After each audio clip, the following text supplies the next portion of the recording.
This is the Build Out West podcast with your host Tony Hyde from Evolution House and Lawn Specialists and Catherine Smith from Build Bright Builder Brokers. If you guys are looking to build in WA or simply curious to see what's going on in building, you guys are in the right place. We're here to give insight with professionals in the game, coming to give the inside scoop.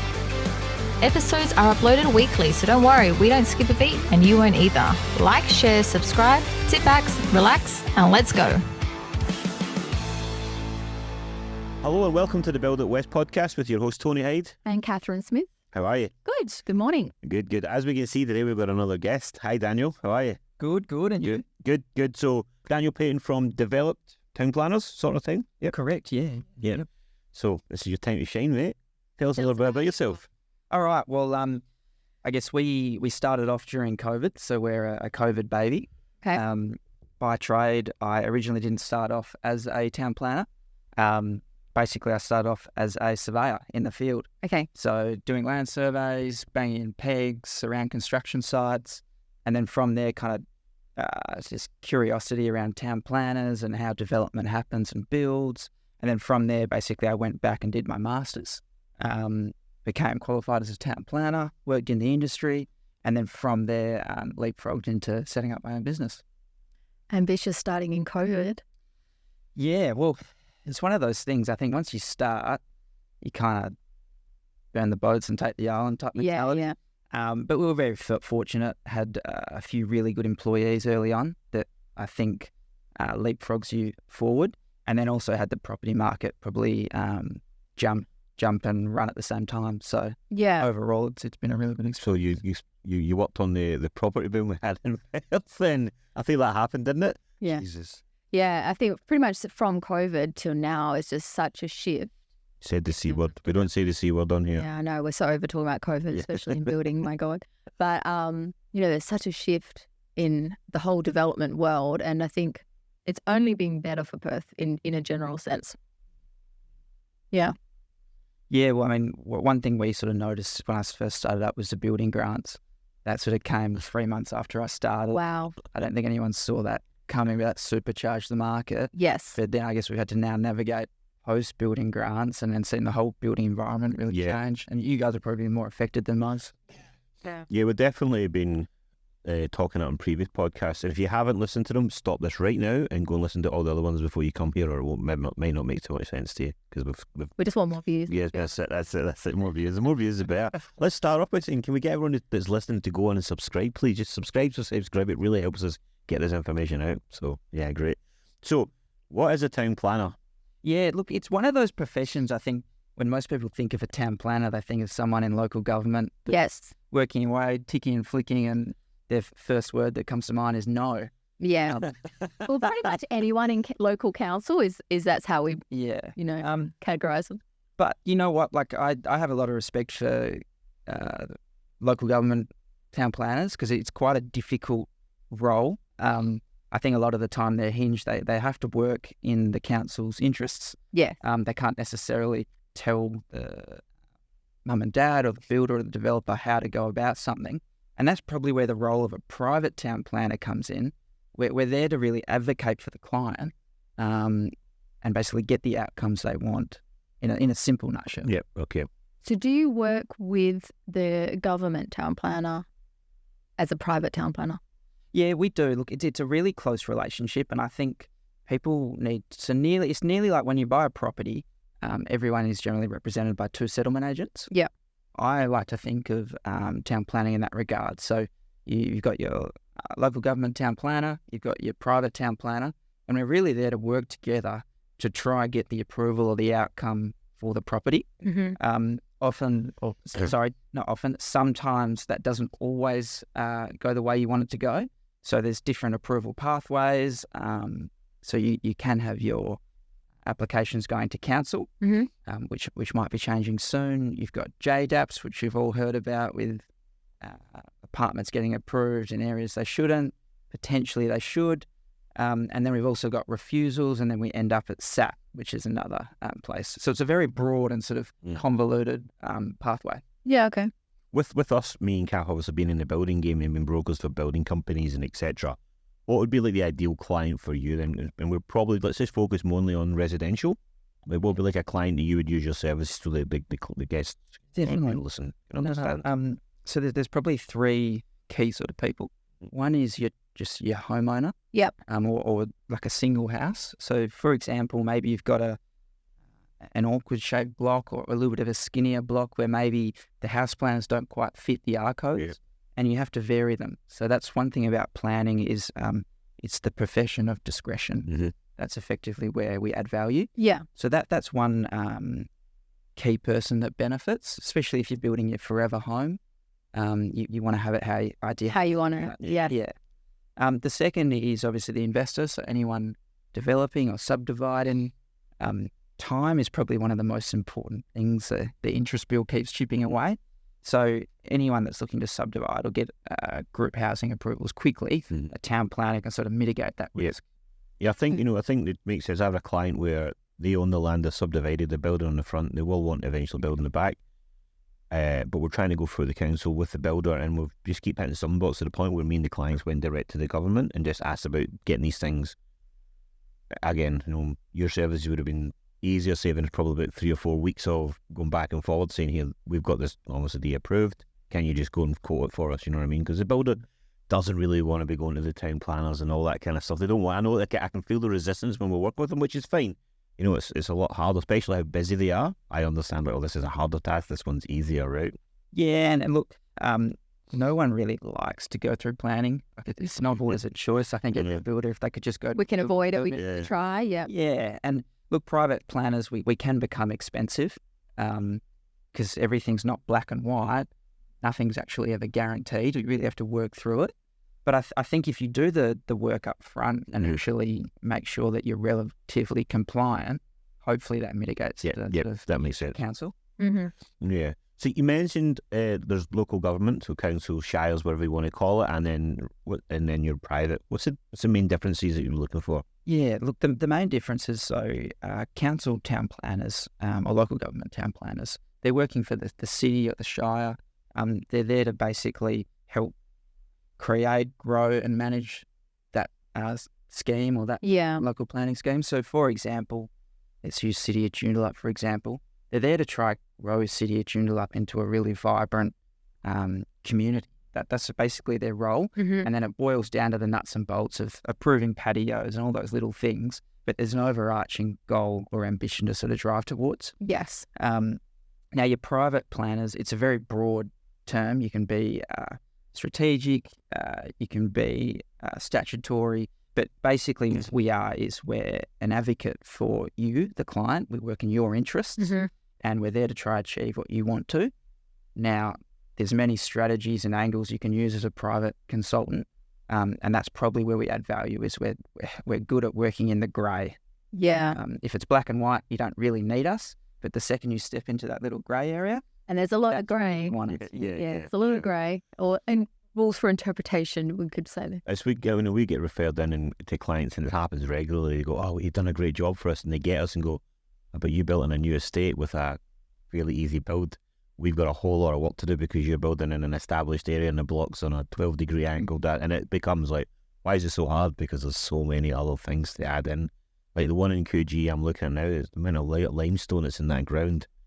The client's not aware of how much site work is going to be done, and it's like hundreds of thousands of dollars. But it's for this view, the view of the ocean he's got. I'm like, well, this is what it costs nowadays, right? So, well, I'm sure you probably get clients like ourselves who've already got a block or a house that needs a lot of work, and they haven't actually done the figures correctly, and then all of a sudden it becomes bigger than it expected. Do you know what I mean? Yeah, and that's what you'll see all the time. They don't do the work at the start, and I love this land in the view, and they don't realise what's actually involved in that bit of land. And the real estate agents, they just want to sell the property and move on, or the land. Yeah, we see it a lot, and it's like, oh, you bought this, and you're like, yeah, your budget's not going to get you there, or you have to sacrifice what you want, you know. There is a big difference too. Like you've got your new housing estates, which are basically ready to go. Yeah. All the planning's been done. You've got the LDPs in place, and you shouldn't need to go through planning. And then you got the established market, which traditionally, if there's blocks for sale, it might have been done by a mum and dad type investor. Maybe they haven't prepared the block perfectly flat. They might need retaining. So you've kind of got these two different products. We see it quite a lot. We regularly go out and check these blocks, and you're just standing there going, like, I know why you want to be here, but there's a bit more work than you actually realize. That's what we try to say to clients. If you're looking at blocks, give us a shout. We can give you an idea. I mean, I won't get the dollar amount heavily right, but I'll be saying, well, it's going to be more than 20 grand. You're going to be looking at the 100 grand mark. No way, yeah, because of X, Y, and Z. And you just see, unfortunately, sometimes you see colour dream in the face. Or sometimes you get, oh, that's okay. You're like, well, that's good fun, you know. No, the worst was my client that bought a block with a creek in the middle and wanted to build that probably, you know, Or the didn't go how he expected. I said, yeah, that's why it was cheap, because there's like a creek in the middle. We can't actually like build on the property. So, you know. Such an Aussie word, creek, isn't it? It's an Aussie word. Is it? Creek, yeah. We call it a burn in Scotland. Anyway, so in terms of the future for town planning, where do you see the industry going? It's a good question. Look, we've got a new planning minister, John Carey. Okay. He's doing a really good job as far as I'm concerned. But change often creates a few teething problems, or it fleshes out maybe a few concerns. Yeah. But we've had a lot of change already, and we've got a lot of change coming. So I'll start. There's sort of a list of them. Yeah. First, we had the medium density codes. So they were meant to be implemented on the 1st of September, just gone. Yep. Now, that was 4 years in the making. And because we're in this housing shortage bubble at the moment, basically the planning minister's come out and said, I don't think it's a good idea to do this right now, because it's going to make it more complex in order to get houses on the ground. Mm-hmm. And he's deferred it. Now, Okay. there's conversations with the industry that potentially there could be an opt-in, opt-out for this medium density codes, which opt-in, opt-out, I think that's a win-win. That could be really good for both sides. Probably won't affect the existing bigger house estates that are created, but it will have an effect on the infill market if it wasn't an opt-in, opt-out. Can you explain opt-in, opt-out a bit more? Yeah, sorry. So we've got the current planning framework. So at the moment, that would just stay as is. Mhm. Now, it's not perfect, but it works and everyone's familiar with it. So that would ideally remain. And then there would be an opt-in, opt-out for this new medium density code, Okay. which would basically allow people to have the opportunity to choose if they want to use it or not. Okay. There's a few key, I reckon, little gold nuggets in the medium density codes. So they basically wiped the minimum lot size for auxiliary dwellings. Wow. Okay. So in terms of dual key, granny flat type housing, it would open that up. Wow. And the other one is a new type of housing topology, small dwellings. They came up with this new definition. Yeah. And basically you get a 1/3 reduction or 65% of the original lot size. And you can still put a normal house on there. It's not restrained. It's restrained in size, but it's not restrained by the number of bedrooms and bathrooms. Okay. So effectively, usually a 2x2 product probably emerge in the market. Well, Yeah. it was funny, a couple of months ago I was invited to, as like an eco village in Hamilton Hill. I can't remember the name of it now, and they've got like a 4x3 at the front, and they've got like multiple dwellings at the back, but they do it through a community garden space. It was mind blowing of what they can achieve in Hammy Hill, Fremantle area. They had, and everyone had plenty of space. The way the houses were designed were like, there was a 2-story house, but it was like a 2x1 downstairs and a 2x1 upstairs. For that sort of area, that's perfect what people want. And then there was another like granny flat. I was amazed at how much they got on like an 850 block. It was huge. I'll find the name and post it on, and I think you can go down and visit and stuff like that, because all like it's been around really eco village, you know, like everyone's like so sustainable using timber and stuff. But the context of how they could do it really like was like, wow, there's definitely a thing here. I'll try and get it to you because it might be worth looking at. Yeah. But it's definitely around that R code type sort of thing. I can't remember what it's The called. market is very interesting because obviously there's not a lot of land, and I think particularly Perth, we're so used to having decent block closer to the city, and now it's like slowly changing. I'm even getting blocks. I think I had one in Doubleview the other day, and it was 240 square meters, you know, and it's like you never would have had that subdivided not that long ago, where now you're getting those ones coming through. Osborne Park, I've got 2 that are under 250 square meters. And that's probably the biggest change, is more like that, you know, higher density living. But I think it's good because then we're not doing that huge urban sprawl that we're sort of famous for in a way, you know? Yeah, well, I think we're one of nearly the longest cities in the world. Yeah. In terms of north-south. Yeah. So Yeah, well, we're up to Yanchep now, which is, I don't know if you've ever driven to Yanchep, but it's far. Probably wouldn't recommend it if you don't need to, but it's quite far, but it's such a booming hotspot. But I have to go to Yanchep. I'm coming from Port Kennedy, so it's like just like the whole WA plug and drive. But I know I have to get a break at Cath's house, but I remember to refuel because it's so far away. But yeah, I'm really excited about the changes in like the medium density codes and what's going to happen, because it's just people don't want to live so far out. We need to, either go up or go smaller. And I mean, Perth's. I think that there's always been this pressure about going up, so maybe going slightly smaller, something that's just less lag backyard, less land, Well, as we see the more immigration coming in, we'll get that in a minute and stuff like that. We're seeing now. I'm obviously from Scotland. We lived 2 stories, so up small blocks. We had our laundries in the kitchens, and like it's lovely coming have a separate laundry. Like, but those are little things that I know, like with all the British people coming over, they won't stress too much about. Or the young generation, like the professionals, are quite happy. They seem to be quite happy to have these townhouses and a little bit of garden. There's less maintenance, that's really it's there. They're just, I don't think there's enough options for it yet. Yes, yeah. We haven't committed to the 2 double stories out here are like a sign of beauty, but they're getting more and more. But it's just we don't have it quite right in WA. I think with the right builders, the speed of a turnaround, and their costing and the pricing, they're almost doubling it. It doesn't obviously almost need to be doubled because they can build it. Take a course out the East Coast, they do them so quickly compared to what we do out here. But we're just not got the experience yet in the trades, I think, my personal opinion. Get shot here now. I don't even know the question. It was more just a statement, was it? Yeah, well, that's just what I do. Like, this is what I do. This is it. What was the other one you got here about the 5 members to council? What was that part? So the other change we've got is it's basically a DAP reform. So the DAPs are development assessment panels. Mm-hmm. So they're going to be reduced back to only 3 DAP panels, basically just think central, south. Okay. Currently at the moment, the panels are two councillors from whatever council is dealing with the application, and 3 panel members. Now, they're private industry at the moment. So what the planning reform is going to do is basically tighten it up.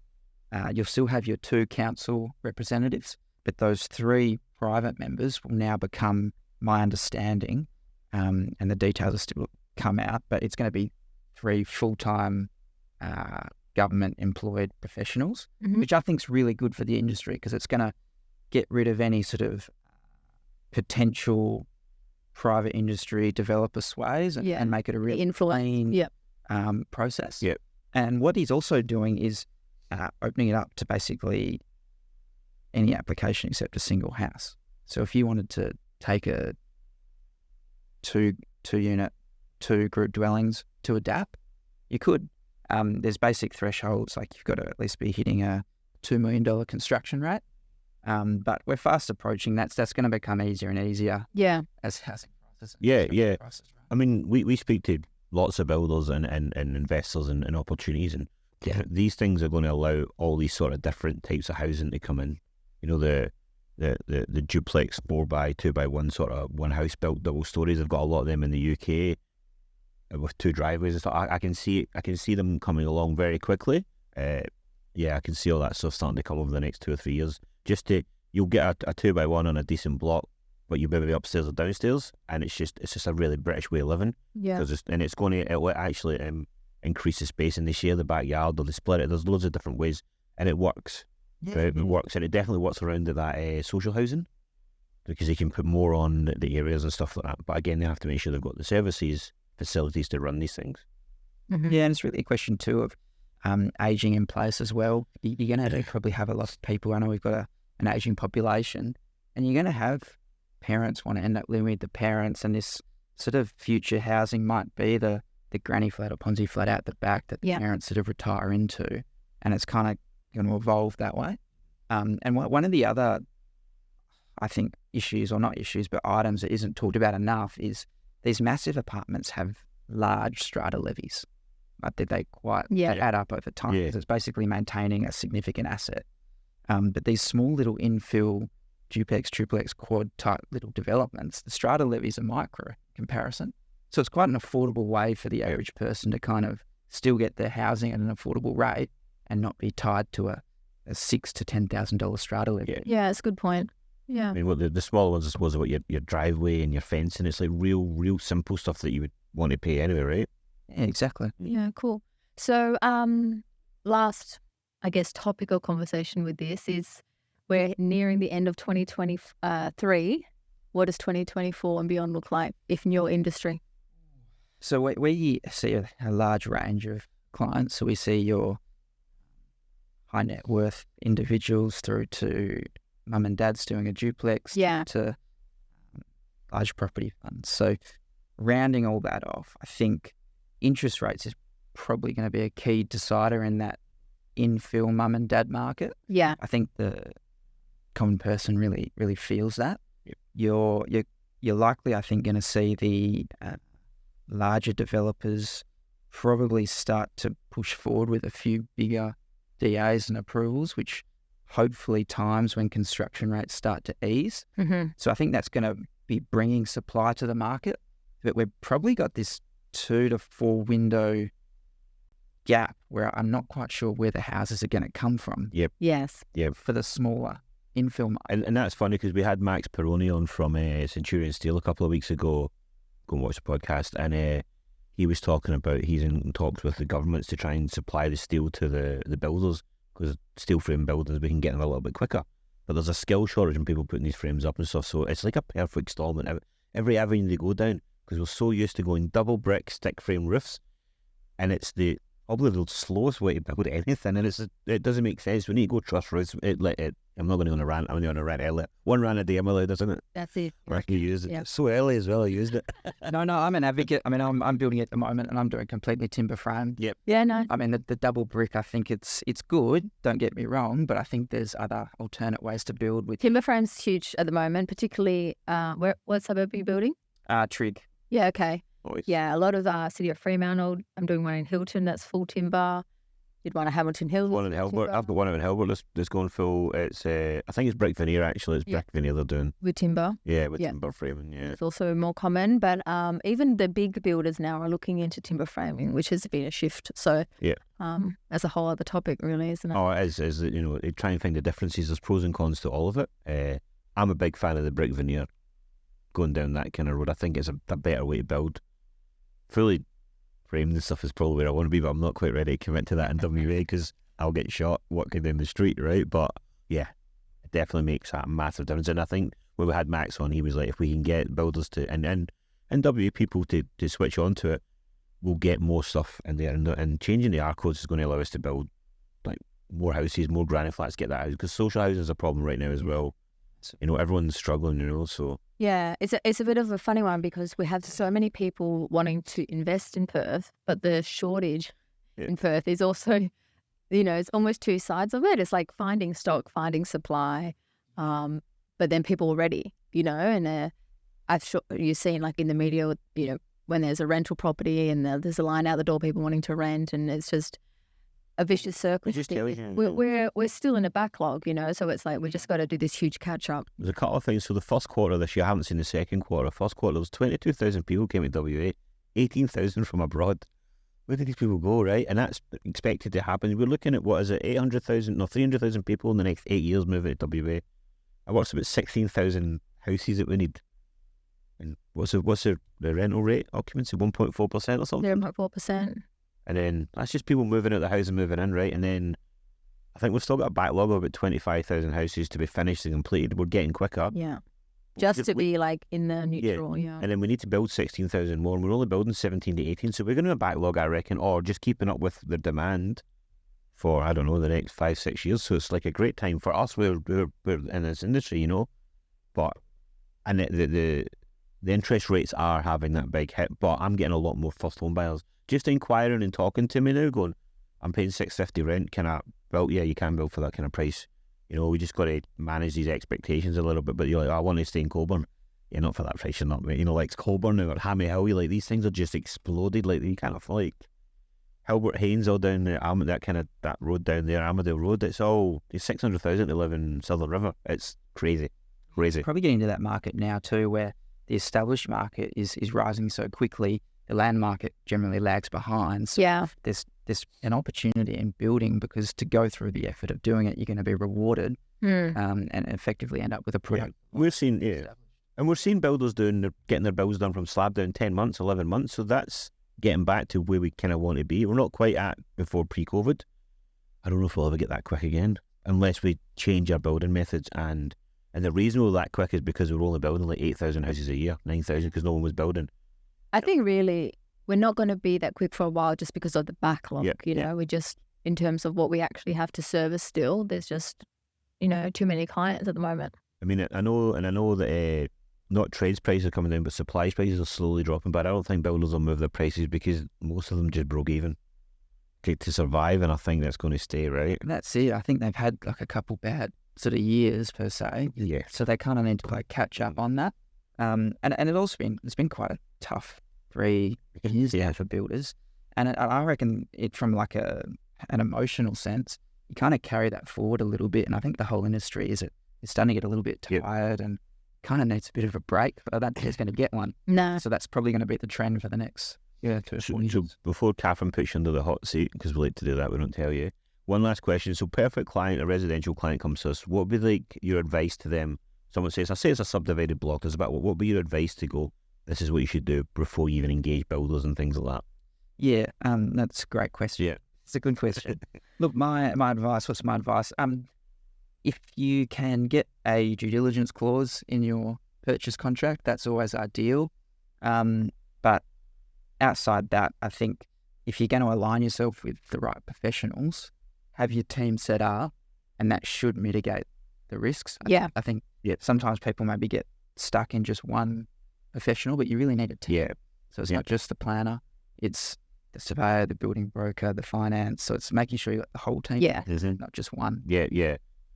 That's exactly what I said as well. Yeah, good answer. No, that was good. So we have some more questions for you, Dan. I didn't tell you about this before you agreed to come on. We like to have But I like to ask really hard-hitting questions for the audience. It's very, very serious questions. Looks so much. Okay, so don't panic. Okay. North or south of the river? That's easy, north. North. Well, you did say Trig, so I thought, I know where this is going. And flowing from that, what's the best beach in Perth? Ooh, best beach in Perth.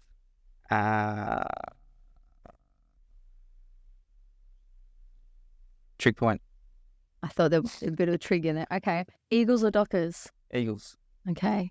Get off my podcast. No. Rottnest or Dunsborough? Ooh. Rottnest in summer, Dunsborough in winter. Okay. I like that. That's a good answer. If you were going to invest in a suburb right now, which suburb would you choose? I like Fremantle. Yeah, okay. Long term. Long term. Yeah, I think with potential for the harbour being redeveloped, I think Fremantle's. Yeah, it's nice there. Okay, and last question. If you were, you are building, so I can actually ask that. If you're going to build right now, which builder would you choose? Yep, I would pick a builder based on someone you think you could resolve an issue with if you had to. So someone that probably you can sit down and have a frank discussion about a problem, and you're both going to be professional enough to work towards a solution. Okay, great answer. I love these sit on the fence, not committal answers. Everyone's the same, they just don't commit to it. Yeah. The correct answer is use a build it West, so guys. Competitions, that's nothing wrong. The correct answer is to use me and Catherine. Honestly, thank you so much. Is there anything else you want to add while we've got you here? Probably, I think that building brokers are really undervalued in the overall market at the moment. I don't think a lot of people actually know that exists. So I think it's spreading the message, because it's for someone like myself. I haven't built before, but I've been in the industry. There's so much that you don't know until you know it. Yeah. So I think people should really be getting around it more. Perfect. Well, thank you so much for coming on. Really appreciate your time. I'm sure we'll have you back on with another million questions at some point. But thanks. That's everyone for today. As always, if you can like, share, subscribe, comment, all the good stuff, it really helps us. All right. Goodbye. Thank you. Bye. See you. Thank you, Sam.